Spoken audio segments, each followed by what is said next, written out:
Hi, everyone. My name is Maritza Bandera. I'm the project manager of Healing Illinois.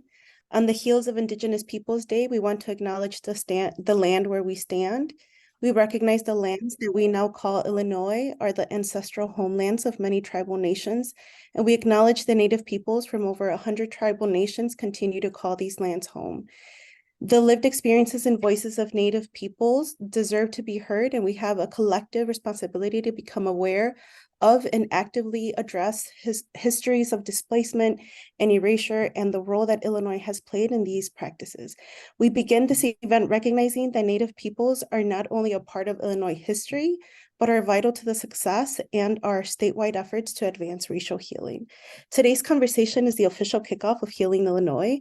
We ask that you listen with the intent to understand, be curious, respect each other's views, and most importantly, let's make this a safe and welcoming space for everyone. If you have any questions or comments, please use the chat. I've seen that some people have been testing it, so we are seeing the comments on the chat. Now it is my pleasure to introduce our next speaker, Field Foundation's Chief Operating Officer, Mark Murray.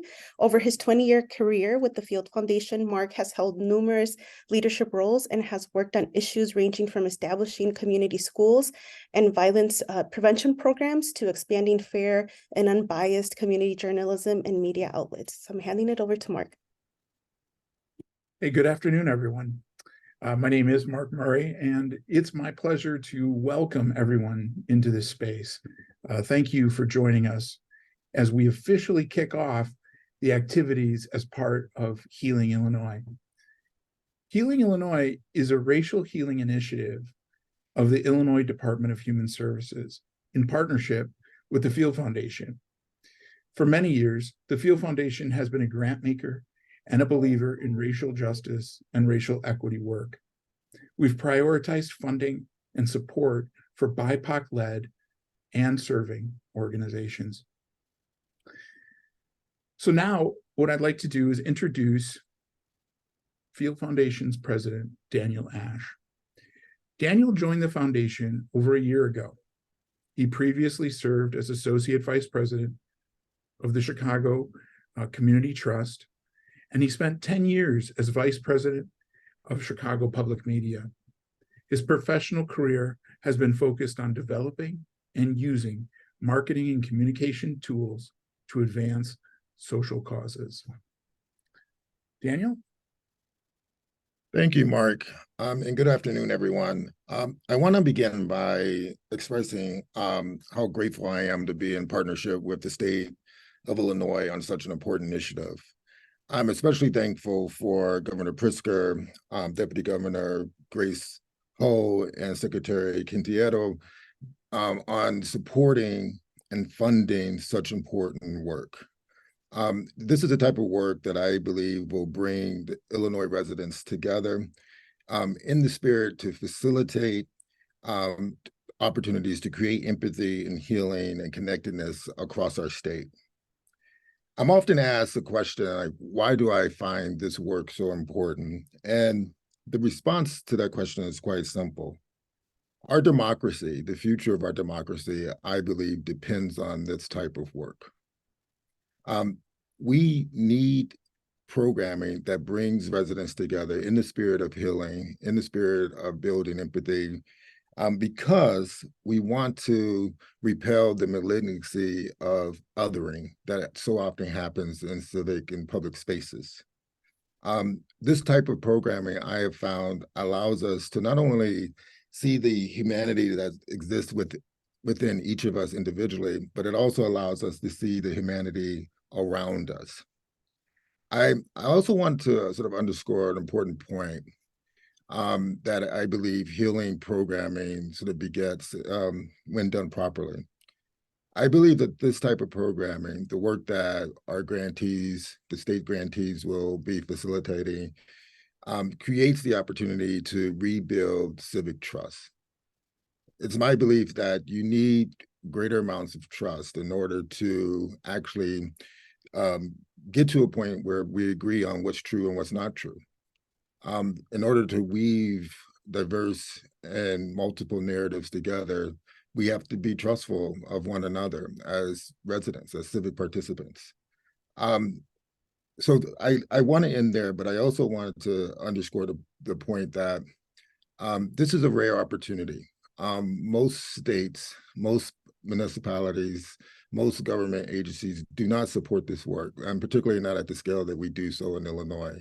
So I want to acknowledge that this is a unique opportunity for local residents, local organizations to come together and create better conditions for public discourse in our state.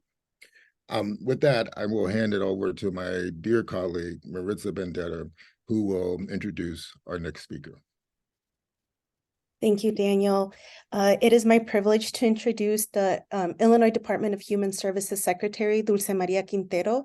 Secretary Quintero previously served as Assistant Secretary of Operations at IDHS. Her strategic vision helped lead the department's COVID response with a focus on equity. Secretary Quintero is a longtime and prominent community builder and innovator in healthcare and human services with a focus on LGBTQ+ services and advocacy. Please join me in welcoming Secretary Quintero. Thank you so much, Maritza and everyone. I am Dulce Quintero, currently day 3 of Secretary of Illinois Department of Human Services. It's really a pleasure to be here. You know, Healing in Illinois is really in the forefront of a lot of work. It's been important 3 years ago, will continue to be important. I'm just really excited to be part of this dialogue today. We started this effort, I think, as many of you know, 3 years ago, and I just, you know, I know there's been many challenges nationally. We need to continue to have this work in the forefront, and I just want to continue to support all the complex challenges that we're all facing. You know, IDHS sits in the nexus of this complex challenges through all the many human challenges. The time of healing has always been now in the present moment. I just want to really say that this is definitely close to me and part of my core and IDHS leadership. You know, I've had the opportunity to learn through now Deputy Governor Grace Ho, which has been a great mentor and a friend of mine since I've been at DHS since 2019. But enough said, I really want to also take the opportunity to introduce, I feel like I need to do like a drum roll, the CEO of Urban Gateway, poet and activist and publisher author, Leslie Honore, who will honor us with her beautiful poetry. So I'm going to pass the mic. Thank you so much, and thank you so much for welcoming me into this space. This poem is called Healers. We are called, whether we hear it as a whisper or a scream, we are called to heal ourselves and help heal each other. We are called to see our humanity beyond the lingering gifts of white supremacy, of colonization, of oppression and occupation that classified us by skin, by feature, by language, by invisible borders that were created to divide, to conquer, and to define us by creation called race. We are called to restore, to forgive and to fight, to dismantle the table, to build new ones that don't exclude, to center community over individual. We are called to carry the flame of equity like an Olympic torch, especially where the darkness lives, where the hate is systemic, where the oppressed need the light that only hope can give, to hold it high, to lead the way, to never let the flame die, to guide others to catch the fire. We are called to weave into the loom our human threads, to stand back in awe of the tapestry where no one begins and no one ends. We are called to plant legacy, to tend our gardens, to protect the justice future generations will harvest. We are called to love with radical acceptance, to love with depth and passion, to love with revolution. We are called. Not all of us answer, but the universe is so grateful for those who have. Thank you.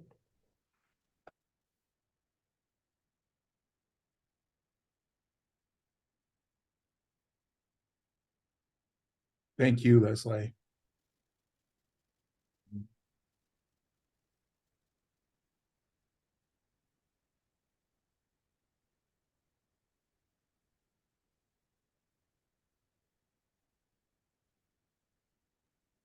Thank you, Leslie, for those inspiring words.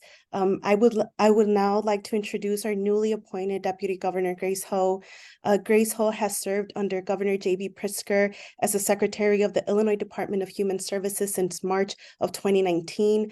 Grace has dedicated her career to advancing social justice by working in the nonprofit and public sector systems for change improvement through public policy development and implementation, social services provision, community organizing and engagement, and philanthropy. Please join me in welcoming Deputy Governor Grace Ho. Thank you so much, Maritza. It's so good to be here with all of you virtually. As Maritza introduced and as Dulce shared, we have been in our new jobs for just 3 days. And so pardon me if I have any technical difficulties. I'm trying to get things straight where I am, but I really wanted to be a part of this exciting day. I think many of you know that this is the second chapter of Healing Illinois, as it has been led by the Department of Human Services. The first chapter was kicked off after the murder of George Floyd, while the state of Illinois and the country and the globe was still battling COVID. And as we looked across the states and wanted to repair and have conversations, I recollected the work that I did with several others in collaboration with the W.K. Kellogg Foundation when I was at the Woods Fund of Chicago, which was a sister foundation, of course, to the Field Foundation, where we were able to really embed ourselves and learn about the work of racial healing. And so that trip with many of my work friends through the world of philanthropy, including Angelique Power, the former president of the Field Foundation, really laid the seeds to build this exciting and I would say pioneering opportunity by the state of Illinois. And I recognize, as Daniel had also shared, that this is a very unique effort that is indeed being led by a state government entity.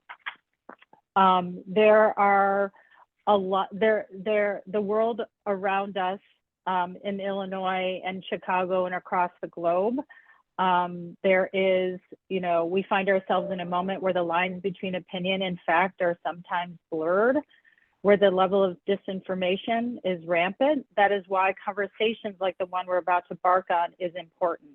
And that is why initiatives like Healing Illinois are critically important. And I think and hope that one of the things that we are able to do as part of our conversation today is to spark many others and to get other organizations and other individuals and other leaders thinking about how they could also cultivate and facilitate similar conversations.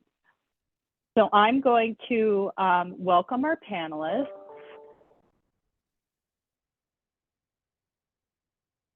Okay, I'm going to welcome our panelists, a very esteemed group of individuals. Pamela Silas is the Associate Director of Community Outreach and Engagement at the Center for Native American and Indigenous Research at Northwestern. Nina Sanchez is the co-director at Enrich Chicago and the co-founder of 51st Ward Books. And then we also have with us Madhu Krishnamurti, who is the Assistant City Editor and of Diversity at the Daily Herald Media Group. Thank you all for joining us today. Before I jump into questions, I wanted to ask if I mispronounced anybody's names and stand completely willing to be corrected. Okay, I did okay. Excellent. So, kind of piggybacking on kind of my recollection as to how Healing Illinois initially launched, we were experiencing, twin crises in 2020. I'd like to ask everyone, what have we learned and how far have we come as one Illinois community since 2020? And and what is the path ahead that has still not been traveled? I'll start with Pamela, if that's okay. Sure. Poso, Mawanaweak, Sekate Weaki in Suisian. I'm Pam Silas. I just shared my traditional name as well. Just send greetings. It's good to be here. I would say, you know, there are still a lot of lessons to be learned. One of the things I think is there's been a heightened awareness. We see it all over. I think in the Native community, we've been tapped a lot more often to be included and collaborate, and that's just so greatly appreciated. I think the resulting Black Lives Matter movement really lifted up all of us who are struggling with the other, what would you say earlier, the othering and the being left out and the invisibility. So I think in that sense, there's been just a massive heightened increase in interest and visibility. I'm grateful for that. I think it also has exposed some of the capacity issues within our own community, but also I like to say that my current director gave me a nice visual for it. She said, if you draw a pie chart on your efforts on a daily basis, how much of our work is decolonizing work, meaning helping others come along who just don't get it. They've been unaware. How much of that work do we do educating them and bringing them along? And how much of the work do we actually spend on what we signed up for, which is the restoring and the lifting of our own communities? So I would say I struggle with that on a daily basis, as I know my community does. How much of our leadership is tapped, how much of our energy is tapped to address the heightened interest. People need to do their own homework. With that, I would say, you know, we're trying to become more efficient and effective in what we do take on. There's a statistic that I like to share, and I'm really grateful to the current governor because he just recently signed a bill that is going to mandate K-12 education include Native history, which is just phenomenal, a long time coming. And that's going to help all of us in the Native community because right now we've been supplementing that. And it's not just Illinois. 84% of all public schools, K-12, either teach zero. That's 84% either teach zero, or if they do, it's pre-1900 history. So there's a lot of work to be done, and this heightened awareness and interest, you know, is just a beautiful thing to behold. I'll stop at that. Thanks, Pamela. Not more to say, but that's good. Thank you so much. Nina, your thoughts? Yes, thank you. Thank you. Pleasure to be here. Pamela, so much of what you said resonated really deeply with me. I think that through the course of the last 3 years, we have been in Illinois really fortunate to see the way that our community has a capacity to come together in support of one another with little to no external resources or direction except their own imaginations and the resources they have at their disposal. I think our opportunity is to continue to think about the ways that we bring some of these mechanisms forward and not let those fall by the wayside as our memories become more distant of those first days of the pandemic, of those days in the summer of 2020 following George Floyd's murder, to keep present to those experiences and continue to make those real in long-term and systemic ways.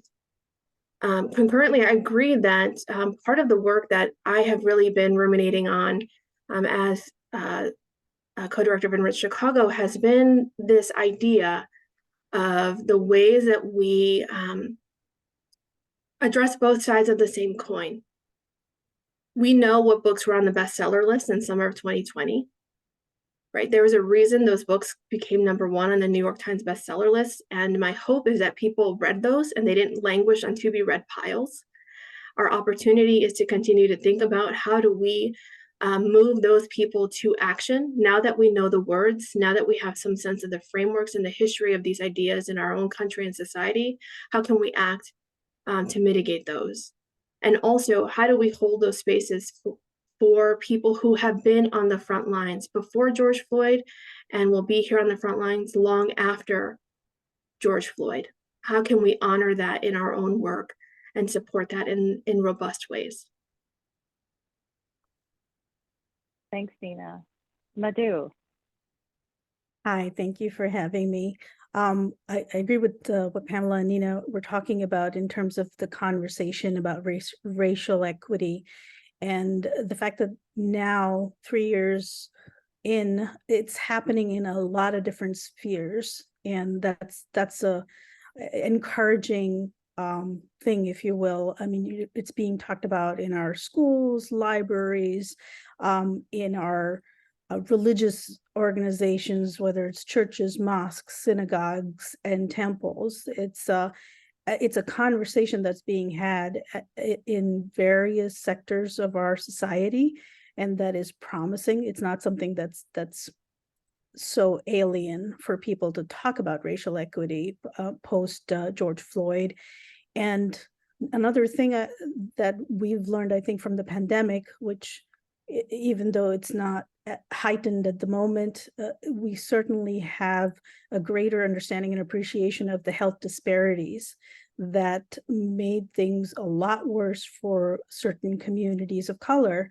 And even though the pandemic was sort of a great equalizer in a way that everyone felt it quite differently. And I think we have a greater appreciation of those inequities, and hopefully are focusing more resources to addressing that.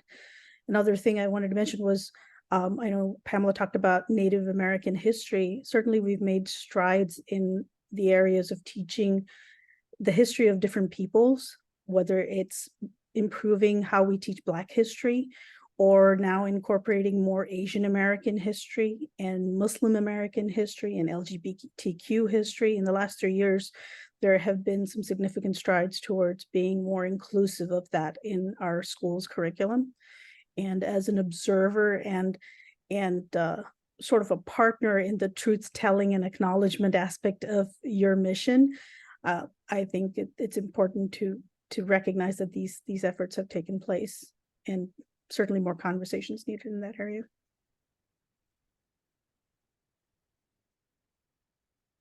So as I reflect over the past several years, and then also I think what's happening nationally as it relates to the appetite of certain regions of our country to have these conversations around history of certain historically marginalized communities. And so I'm very thankful to live in our state Illinois, and to be led by our governor, who really appreciates the rich diversity, and then also understanding that we have to learn and pivot from history, the lessons.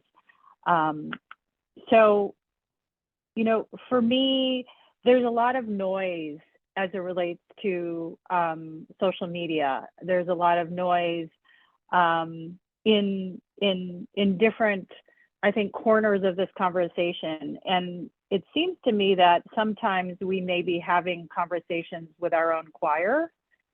And, you know, I'm hopeful that Healing Illinois may present an opportunity for people who don't exactly see eye to eye can have conversations.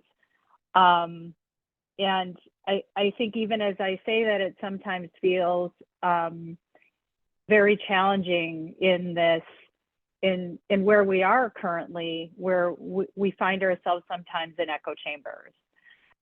So I'm curious from any of you, how you feel we can bridge conversations with communities or individuals who may not necessarily kind of see the world through the lens that we see them in. How do you start those conversations, and how do you bridge those conversations to make sure that you're actually creating something better at the end of the conversation, as opposed to divisive?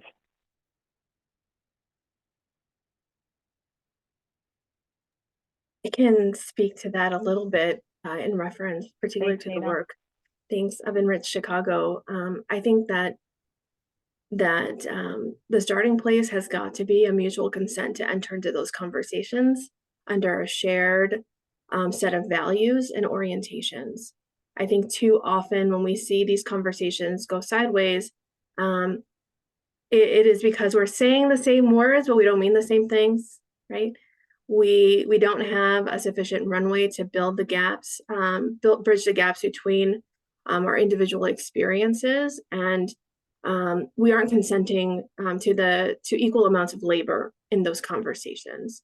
And I say this as a person who does this for a living, right? The expectation that I am available at any given moment to educate, organize you, resource you, I think is particularly taxing and depleting. And part of that behavior is rooted even in this idea of around what my presence serves, right? So I think that we need a container of consent and shared values to hold those conversations productively. At Enrich Chicago, so much of what we do that is a starting block, right? At the origin of this institution, the realization was we didn't have the same vocabulary, right? And although these frameworks and these words and these ideas are imperfect, we can still consent together to accept them and use them for now. To accept them and use them for now to guide our work and guide our conversations with the implicit understanding, the base level understanding that we are human beings, right? That we are human beings learning this together. And so as far as echo chambers go, I want to just note that for some of us, we make choices, right? Because we are living this reality, we are living this constant expectation that we explain our existence, right? Thank you, Toni Morrison, for that. That I don't know if anyone has seen that. I recommend you Google it. Sometimes it's okay to make a choice to spend community with like-minded people. I will also say that even the choir needs rehearsal, right? And I, who do this work 24/7, I would be doing it even if it wasn't my job. I'm constantly questioning, learning, and looking for challenges to how I'm even thinking about these things and these questions. And I have to commit to that work for me as an individual before I can commit to doing that work with others. And that's going to help make our conversations much more productive. Thank you, Nina. Madhu, yes, please. I was just going to chime in about, with a renewed emphasis on media literacy these days, I think it's important to, first of all, get people the tools to determine, where are their legitimate sources where they can have these conversations and find information about them. As you said, there's a lot of noise out there on social media. And as early as in middle school, I think we need to be teaching how to determine what are the legitimate spaces where conversations are happening in an even-handed sort of manner, where it's not just echo chambers. I teach at Columbia College to students, and one of the first questions I ask them is, what is your media diet like? What are you consuming? And it can be quite scary when they say all they consume is Twitter and Instagram and Facebook, if at all Facebook. I think that's part of where we need to start, is helping people understand what are some legitimate sources and resources that are out there, and learning how to differentiate between, these chambers where perhaps even hate is being spewed very openly to not only our youth, but to adults. Yeah, I'm thinking about just the concept of relationships. When I think about the media and where people are getting information from, but like, how are we providing space for these relationships to evolve?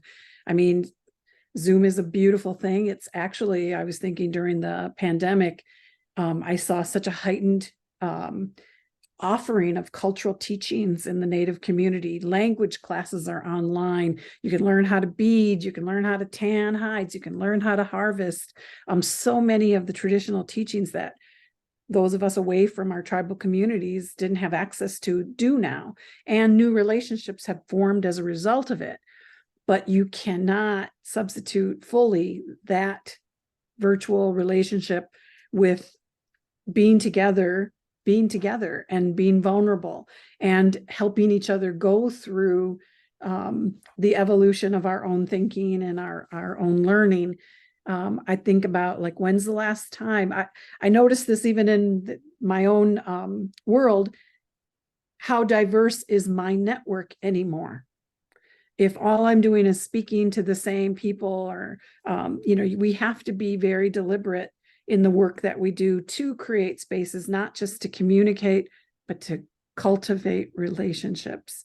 And, this one-way media, Facebook, Instagram, whatever, it doesn't foster dialogue.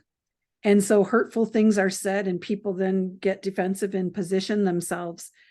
I think if I've learned anything from these dual crises, is how important, I know it's going to sound hokey, love is in the work that we do. I am so serious about that.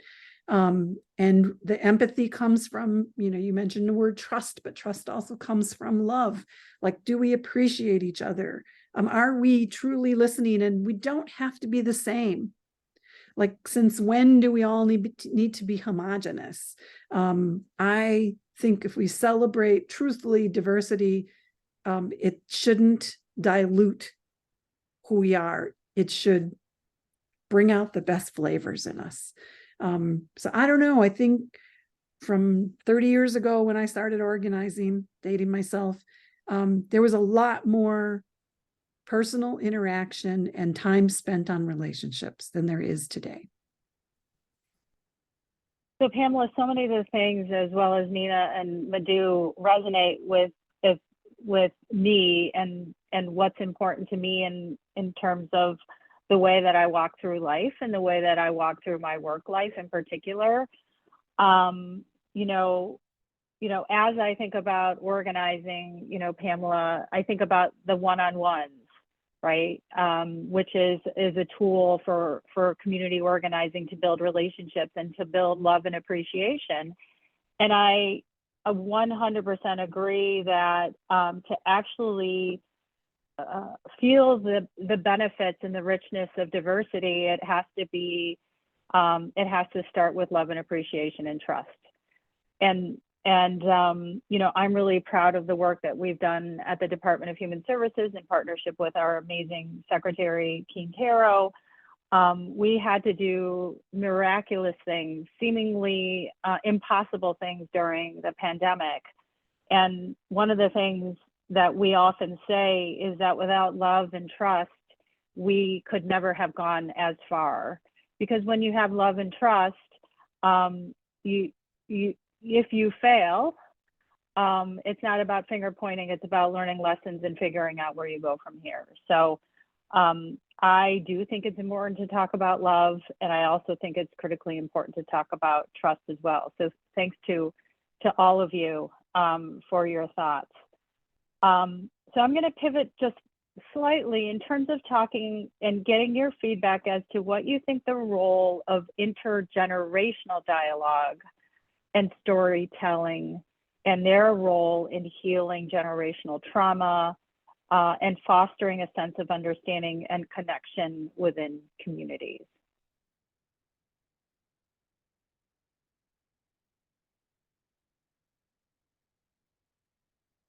Woo, you've touched on a topic that is very near and dear to my heart. I'm an old lady now. I don't know when this happened.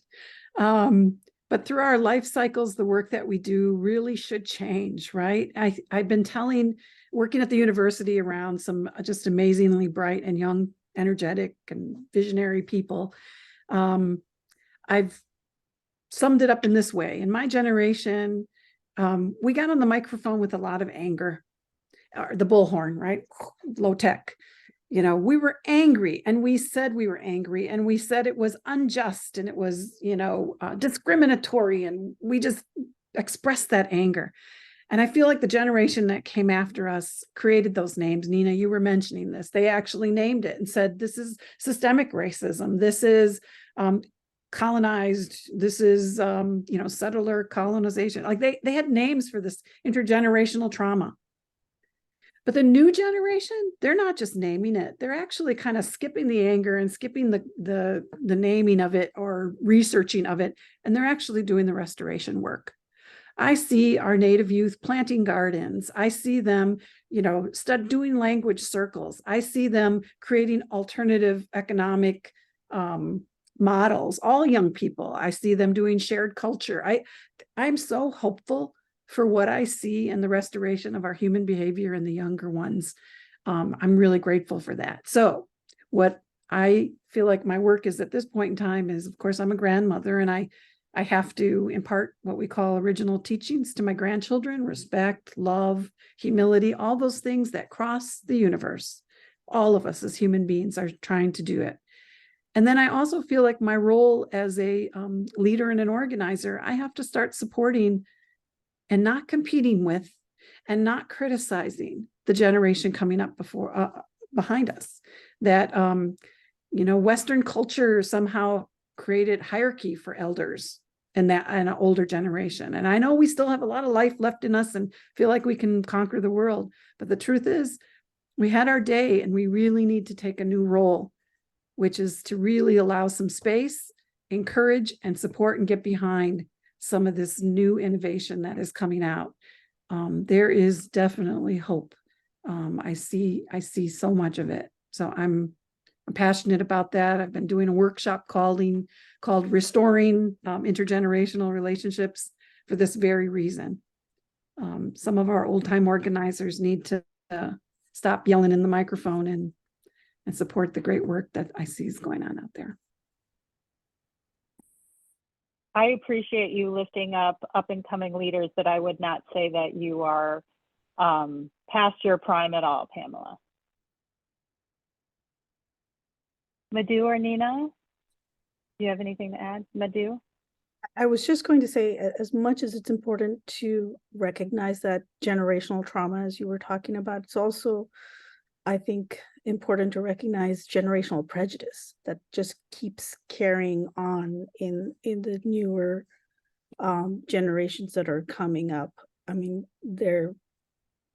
I have lived with a certain level of discrimination, and people who came before me have lived with a certain level of discrimination, and so on and so forth. And we have the wounds of that, but then the people on the flip side, I think it's easy to dismiss that we are now not in that space anymore, and so it's not relevant anymore.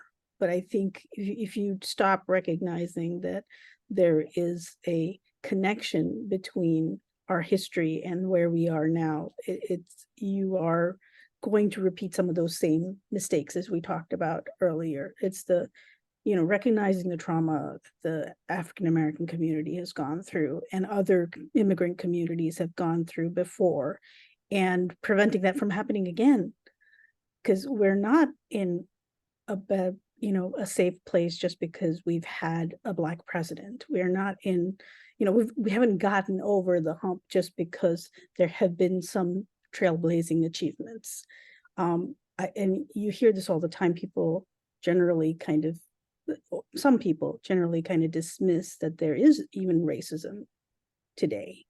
And that's a dangerous kind of mentality, to think that we have cured everything, that or the ills of our past will not repeat itself. And you only need to look to our recent immediate history to see that there have been attempts to ban people and sort of wholly discriminate against communities because of where we think they come from.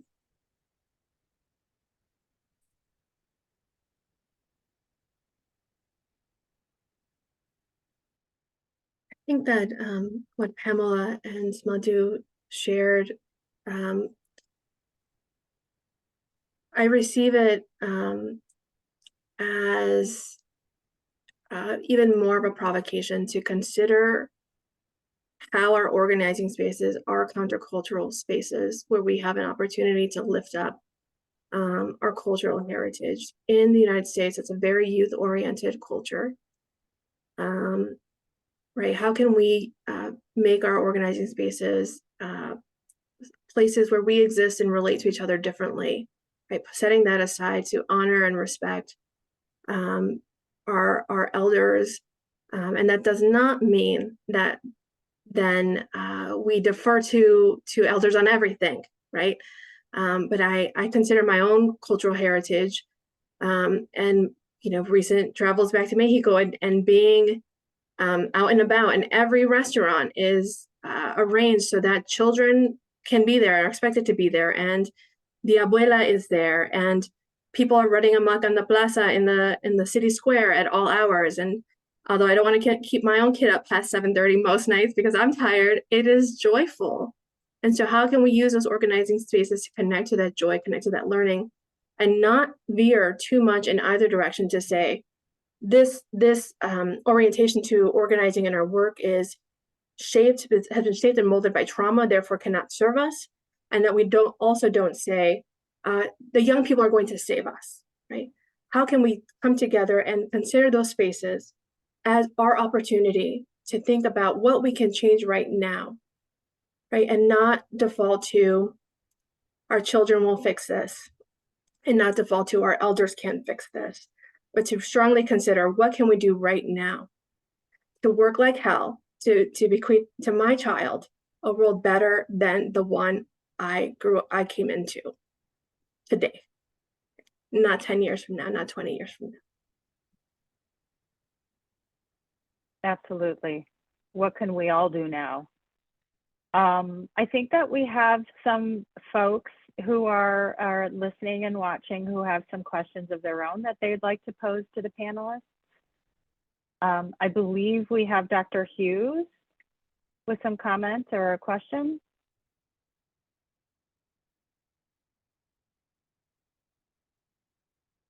Am I wrong? I didn't even see I had an opportunity to say it. Hello, and thank you for recognizing. I just think that the starting point is the honest recognition that there are issues that prompted this very webinar. Unless you recognize that at the collective we, unless we recognize that is a fact, you can't negate that. Provide a space where conversations can be held, honest conversations, and as I'm saying, while some of the conversations may be uncomfortable, the recognition that afforded the opportunity to have the conversation is it's like the star. It opens the door.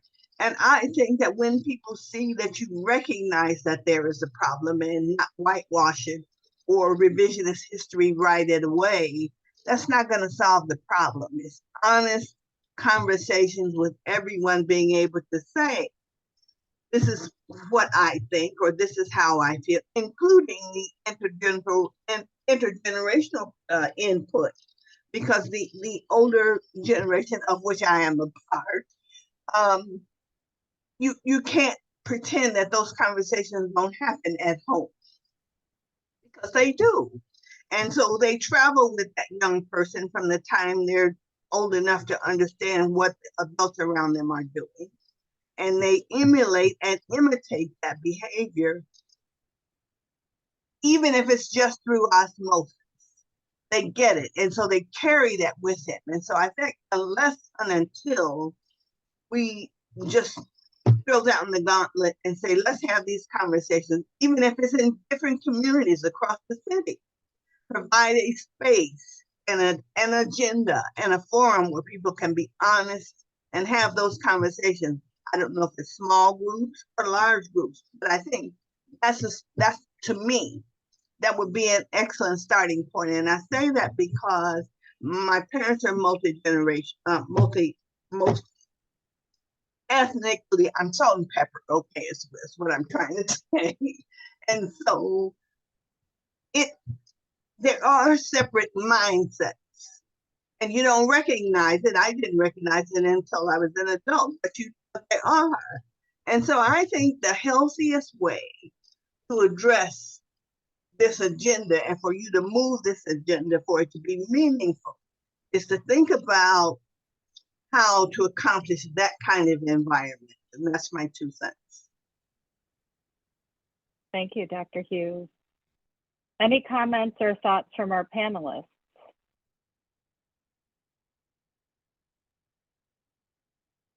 I was just going to say, I was thinking about during the pandemic, how instrumental churches and temples and synagogues and mosques were in helping keep the communities connected.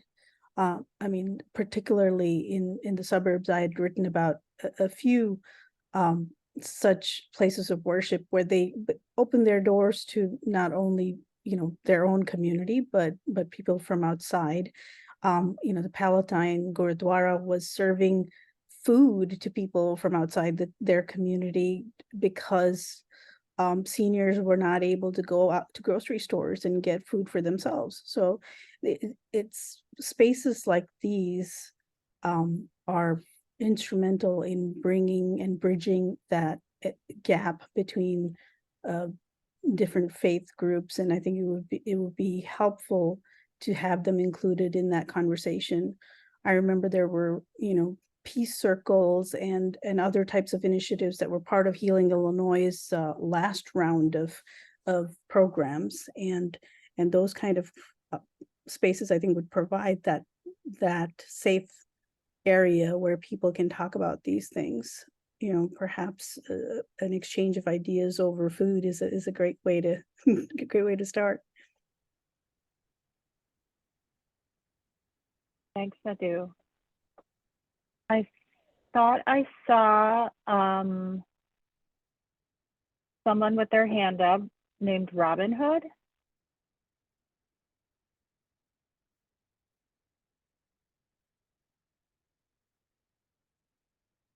Can you hear me now? Yes.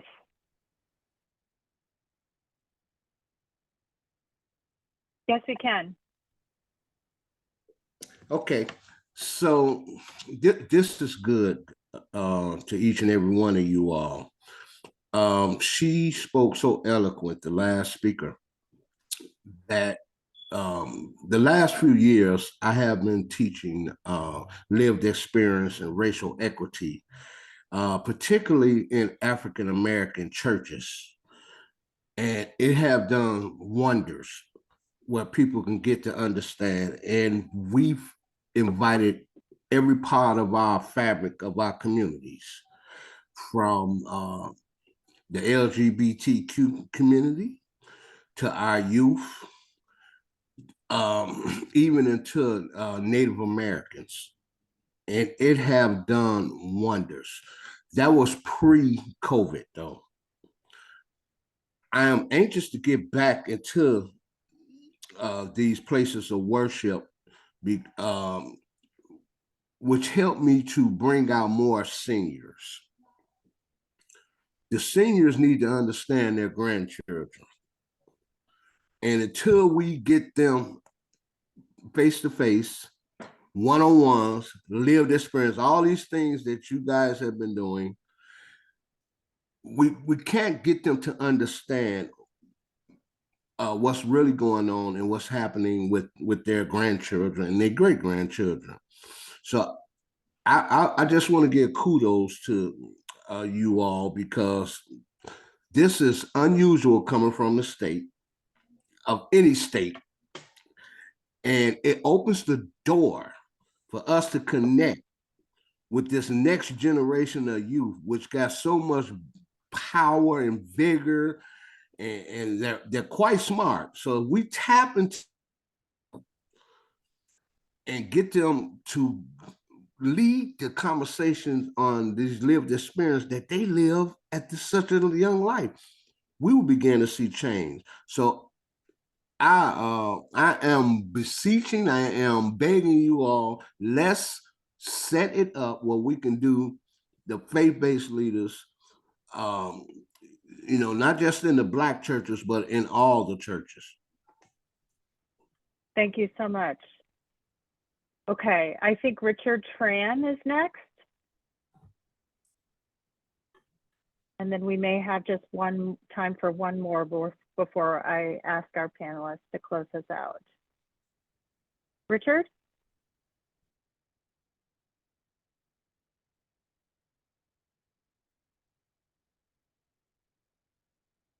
Okay.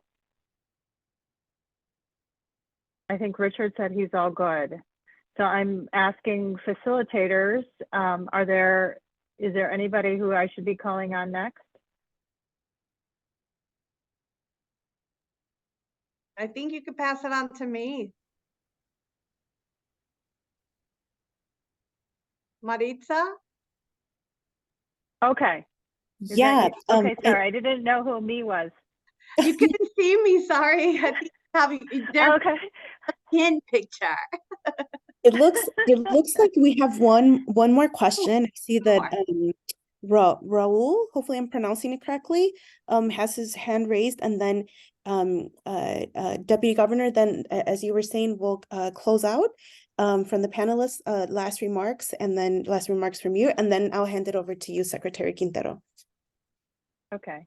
Sorry, I can't see hand raised. I see various things popping up and I don't know where they're coming from. So I apologize. All right. Yeah. I'm loving this so much. Thank you so much. And I would love to hear if there are any anecdotes from the last round of something that was either a success story or a limitation, just so that in looking to this round of funding and the kind of projects and things that should be submitted, would love to hear something that was particularly impactful or something that was a challenge.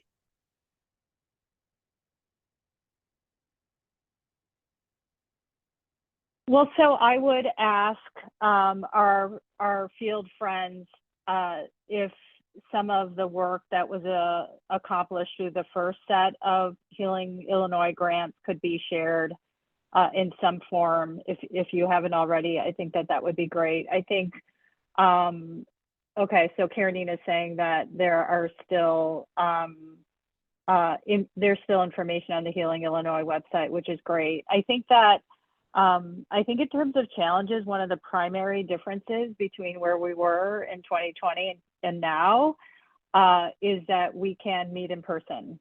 I think to Pamela's point, I think about ways that technology creates equity in some ways. Many of our, when we're on Zooms or WebExes, our squares are the same.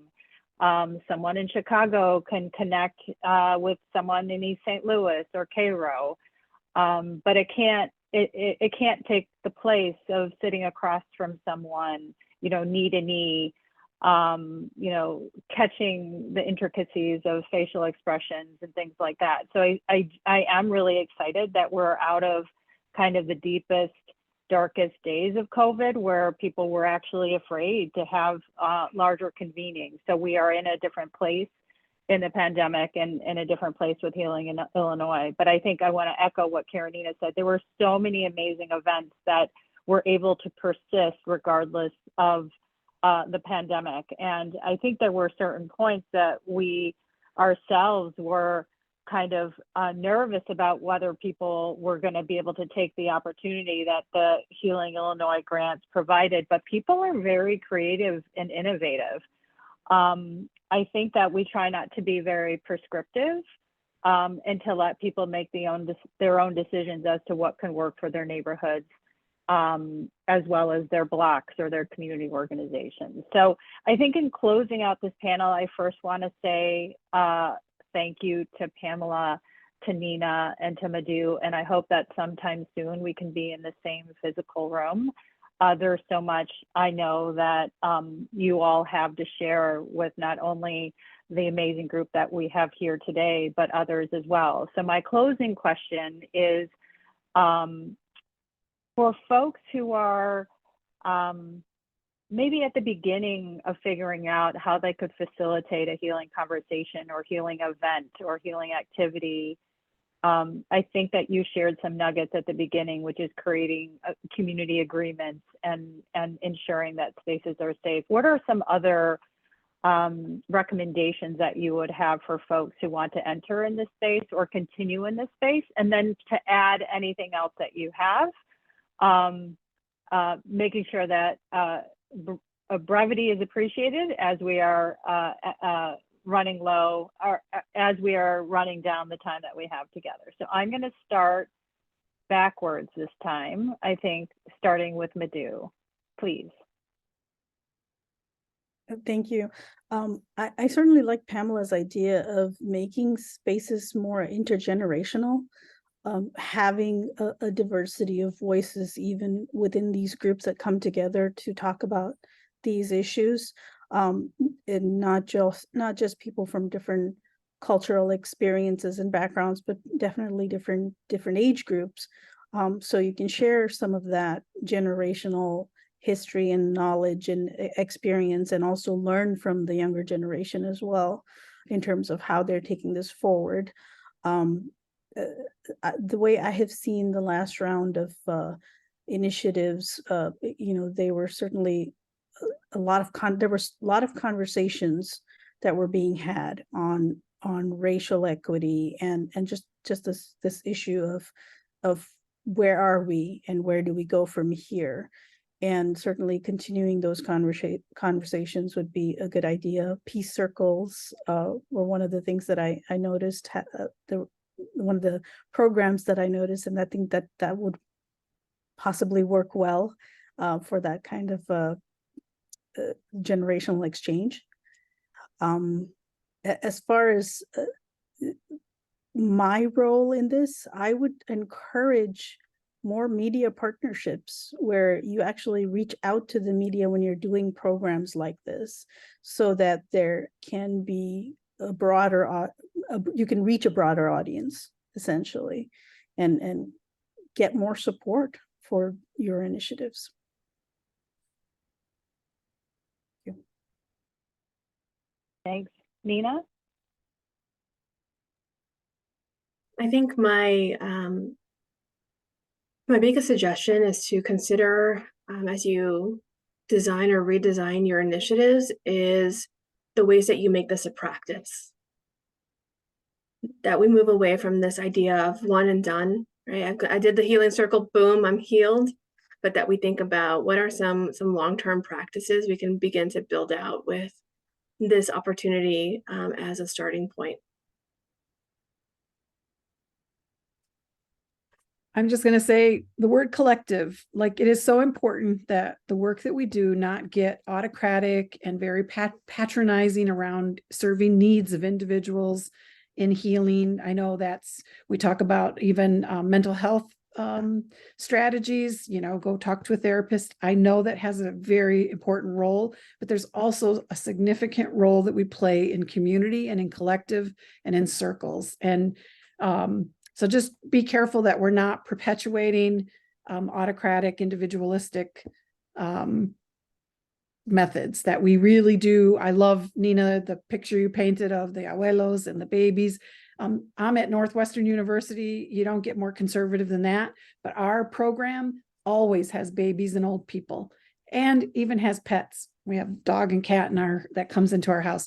This is what it takes, a village to heal ourselves. And so those false or superficial separations, if you want to understand the work in community, I know well-intentioned funders often will lift up a person and say, oh my God, look at, Sally's doing some fantastic work and we're going to give her an award and call her a super leader. And you didn't check out whether or not that person or that group was actually in collective, that their own community affirms their role in community. So be careful, support collective efforts, even if it's hard for you to pin down who the leader is, and what those measures of success might look like are different in collective than they are as an individual. So, Wewan, and it's been a pleasure and an honor being on this with you all. It's been a pleasure and honor for me as well. Thank you, Pamela. Thank you, Nina. Thank you, Madhu. Thank you, Field Foundation. Thank you, Secretary Quintero. I'm going to turn it back over to Maritza to close us out. Thank you so much and have an amazing day. I'm sorry, there's all this weirdness behind me. Thank you, Grace, Take and care. everyone else. Thank you, everyone. And actually, Secretary Quintero is going to close us out, so I'm going to hand it over to Dulce. Thank you so much. I'm feeling very inspired and very grounded. I think, you know, there's a lot of, I think, wisdom and knowledge that I'm taking with. So I really want to thank you, Nina, Pamela, and Madhu for a lot of your words. I think, you know, there was a lot mentioned around bridging the gap within faith groups, connect with joy, having honest conversations, love and appreciation and trust. What can we do now? You know, really building more around the space and courage and hope, supporting, not criticizing, restoring intergenerational relationships, entering in a space of peace, you know, having exchange, and also creating, you know, cultivating efforts and collective. And then also it takes a village, and there's so much more. And again, thank you for that. And I'm hoping many of you are feeling inspired by today, and to this important work, and that you're ready to join us in this work. Just really want to add an additional plug that the grant application portal is opened. The Field Foundation will be receiving applications on a rolling basis through December 1st. They will also be partnering with intermediaries throughout the state to ensure equitable distribution of funds. Please share this funding opportunity. Please share it with others. If you're a not-for-profit, you can also attend an informational session to learn more. Visit the healingillinois.gov. So here's the website, and or fieldfoundation.org to learn more. And I just really want to thank everyone, and I hope you have a wonderful rest of your day. Thank you all. Thank you. Have a great day. Gracias. Take care, everybody. Adios.